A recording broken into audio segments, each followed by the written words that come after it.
document cadre élaboré par le comité départemental des retraités et personnes âgées avec le soutien du conseil départemental, la charte du bien vieillir en Val d'Oise vient d'être signée par la plus grande ville du département, Argenteuil. Auparavant, elles étaient 5 communes à s'être engagées lors du colloque du CODERPA en novembre dernier à Taverny. En proposant cette charte, le conseil départemental poursuit 3 objectifs. D'abord, c'est de leur donner une boîte à idées, puisqu'on a recensé un certain nombre d'actions qui se font dans différentes communes, du Val d'Oise mais aussi ailleurs, et ça peut donc donner des idées. Ensuite, c'est de permettre aux communes de faire un état des lieux, de ce qui existe déjà, des services qu'elles proposent déjà, et puis des services qui seraient utiles, et évidemment qu'elles ne proposent pas encore parce qu'ils sont très nombreux.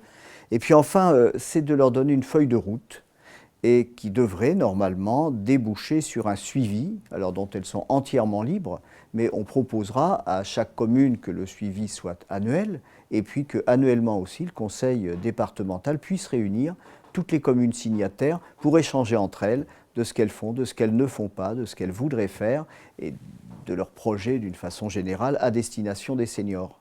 Avec l'allongement de l'espérance de vie, le nombre de seniors ne cesse de croître en France. De 12 millions en l'an 2000, il passera à 17 millions en 2040.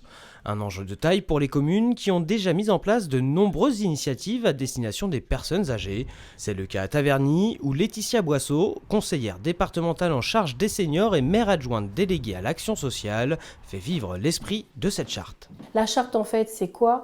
C'est penser senior dans toute la transversalité des services. Tous les services de la ville, il faut avoir un réflexe en se disant tiens, c'est la culture, qu'est-ce que je veux faire pour le senior? C'est le sport, qu'est-ce que je peux faire pour faire connaître des cours adaptés pour les seniors? Voilà, c'est un petit peu l'esprit de la charte et vraiment nous voulons suivre cette ligne car il y a encore beaucoup à faire.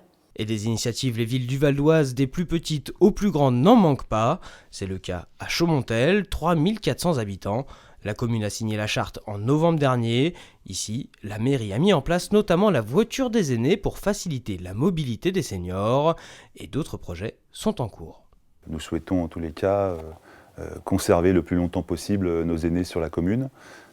Et à ce sujet, nous accompagnons un beau projet d'une construction d'une résidence senior en centre-ville.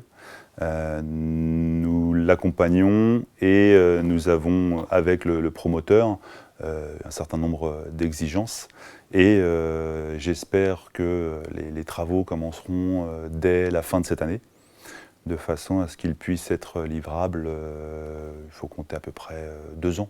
À Éragny-sur-Oise, ville pionnière pour la mise en place d'une mutuelle communale qui intéresse particulièrement les seniors, la municipalité souhaite aussi s'inspirer des autres pratiques pour étendre ses actions en faveur des personnes âgées. Le fait de signer cette charte, ça va pouvoir nous permettre d'échanger également avec les villes signataires et d'échanger sur les bonnes pratiques. C'est-à-dire que toutes les bonnes idées de mes collègues maires ou des services d'autres communes peuvent être intéressantes à mettre en place également dans notre ville. Avec cette charte, le conseil départemental mobilise les communes ou intercommunalités pour aller au-delà de leurs obligations réglementaires, un outil supplémentaire pour bien vieillir sur notre territoire.